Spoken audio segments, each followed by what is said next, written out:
pukul 13 waktu Indonesia Barat. Radio Republik Indonesia Palembang dengan Warta Berita.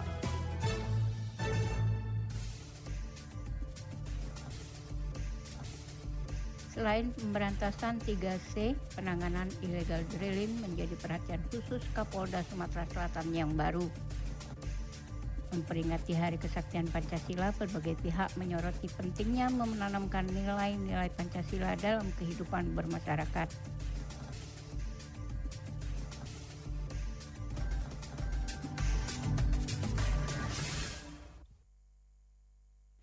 Pendengar, itulah diantaranya beberapa informasi yang kami hadirkan siang ini untuk edisi Selasa 1 Oktober 2024 yang dihimpun tim redaksi Radio Republik Indonesia Palembang. Saya Tata Edins, kita mulai dengan informasi yang pertama.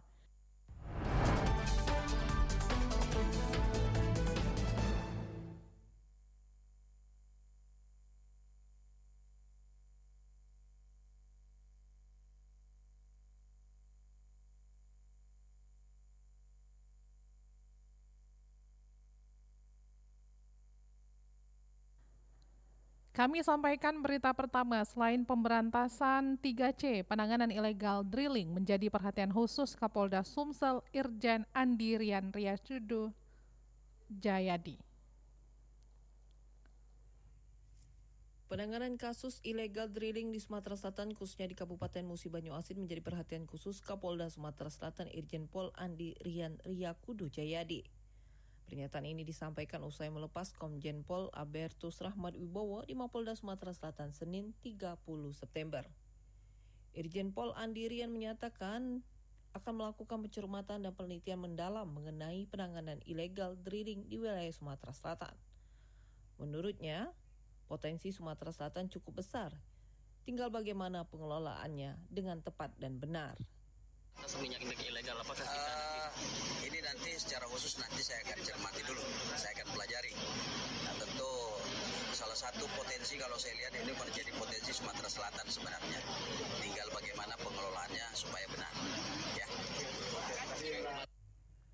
Selain illegal drilling, mantan Kapolda Sulawesi Selatan ini juga menyoroti pentingnya penanganan kasus 3C, curas, curat, dan curanmor yang kian marak dan meresahkan masyarakat terutama di wilayah Palembang.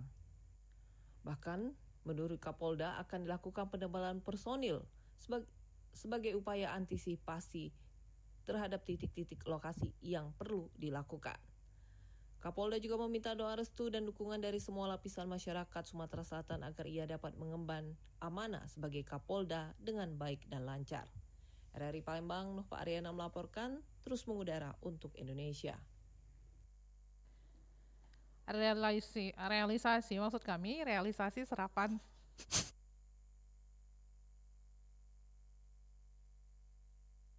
pendengar, maksud kami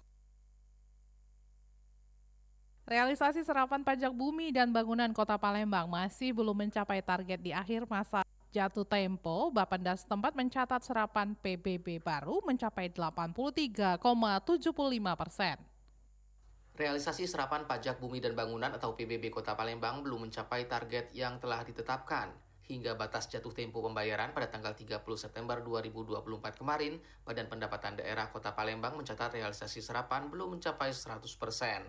Kepala Bapenda Kota Palembang Raymond Lauri mengungkapkan realisasi serapan PBB di angka 83,75% atau hampir menyentuh angka 234 miliar rupiah.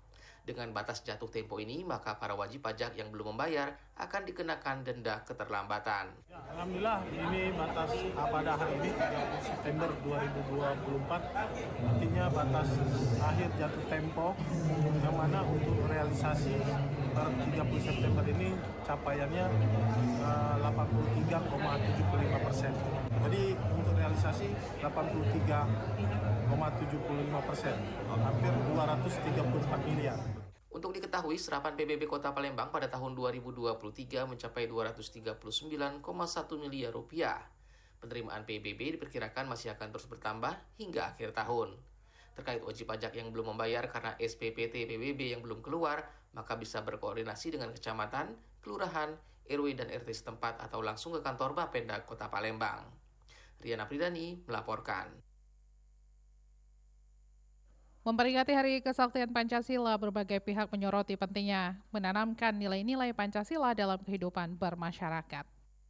Memperingati Hari Kesaktian Pancasila, seluruh elemen bangsa baik ASN, TNI maupun Polri menggelar upacara Kesaktian Pancasila. Peringatan Hari Kesaktian Pancasila kembali menjadi momentum untuk merefleksikan peran dasar negara di dalam menjaga kesatuan dan kesatuan bangsa Indonesia. Berbagai pihak dari kalangan akademisi, ASN hingga mahasiswa menyoroti pentingnya menanamkan nilai-nilai Pancasila dalam kehidupan bermasyarakat, berbangsa dan bernegara. Profesor Dr. Ustadi Hamzah, MAG, UIN Sunan Kalijaga Jogja menekankan bahwa kesaktian Pancasila bukan hanya sekedar sejarah, tetapi juga merupakan kekuatan ideologi yang tetap relevan hingga saat ini. Pancasila mampu menjadi pondasi dalam menghadapi segala tantangan yang dapat memecah belah bangsa, baik datang dari dalam maupun dari luar negeri, yang harus diimplementasikan dalam kehidupan sehari-hari. Nilai-nilainya yang universal membuat Pancasila tetap kokoh dalam menghadapi dinamika zaman. Sebagai Hari Kesaktian Pancasila, maka dunia pendidikan sangat berkontribusi untuk mengisi bagaimana ideologi tersebut bisa diimplementasikan di aspek kehidupan yang lebih luas, khususnya lagi di bidang pendidikan. Nah, itu dengan menciptakan mutu yang baik di dunia pendidikan itu.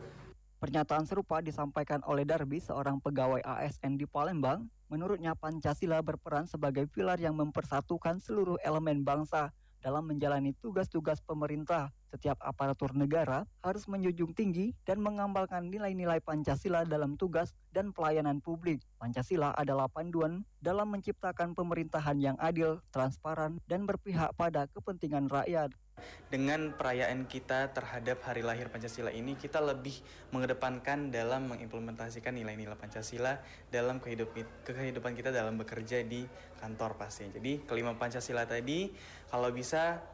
Sementara itu, Nanda, seorang mahasiswa Fakultas Fisip Universitas Sriwijaya, mengatakan bahwa generasi muda harus menjadi garda terdepan dalam menghidupkan kembali nilai-nilai Pancasila di kalangan pemuda. Pancasila bukan hanya sekedar hafalan atau materi kuliah, tapi juga pondasi yang harus diterapkan dalam aktivitas sehari-hari, mulai dari berorganisasi hingga berinteraksi di media sosial. Menurutnya, pemuda harus menjadi agen perubahan yang menjadikan Pancasila sebagai budaya hidup.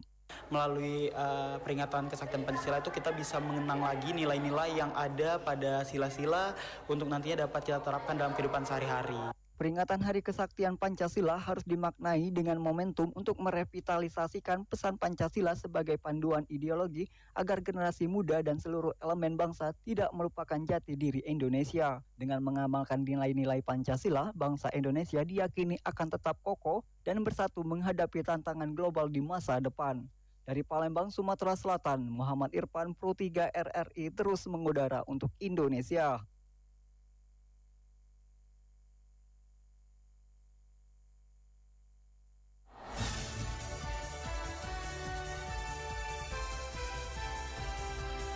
Warta Berita Radio Republik Indonesia Palembang.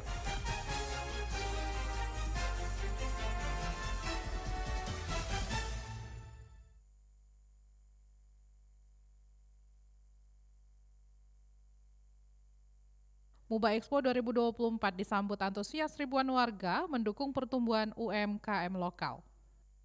Ribuan warga Musi Banyuasin memadati MUBA Expo 2024 yang resmi dibuka oleh PJ Bupati Musi Banyuasin, Sandi Pahlepi. Di tengah suasana yang penuh antusiasme, dalam sambutannya, Sandi menyatakan rasa bangganya atas tingginya minat warga untuk menghadiri acara tahunan ini. Kegiatan ini tidak hanya berfungsi sebagai ajang promosi daerah, tetapi juga sebagai upaya pemerintah untuk menggerakkan perekonomian warga melalui partisipasi ratusan pelaku usaha mikro kecil dan menengah atau UMKM. MUBA Expo 2024 menghadirkan lebih dari 200 UMKM yang menampilkan produk-produk unggulan dari Kabupaten Musi Banyuasin, termasuk kain khas daerah jumputan Gambo Muba. Sandi menekankan bahwa acara ini menjadi momentum penting bagi UMKM untuk berkembang dan mendapatkan perhatian baik di tingkat lokal, nasional maupun internasional. Acara MUBA Expo tahun 2024 ini sangat luar biasa sekali. Terbukti malam ini masyarakat begitu ramai sekali datang ke acara MUBA Expo ini. Ini adalah salah satu kegiatan kita dalam rangka memperingati Hari Ulang Tahun Kabupaten Musi Banyuasin yang ke-68. Kami, pemerintah Kabupaten Musi Banyuasin bersama perusahaan-perusahaan daerah, organisasi perangkat daerah,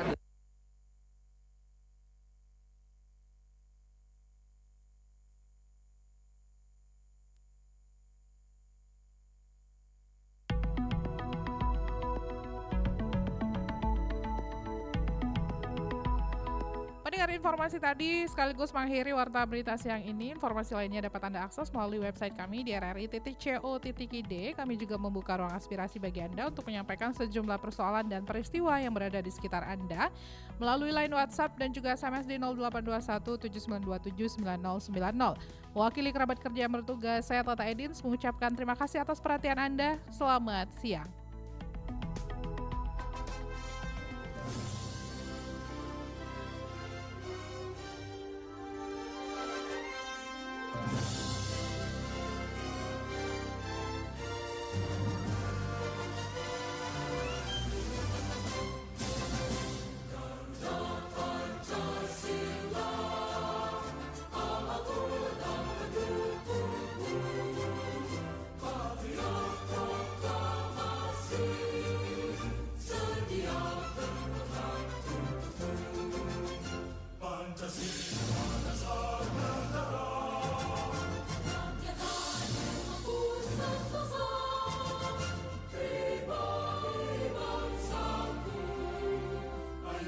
Maju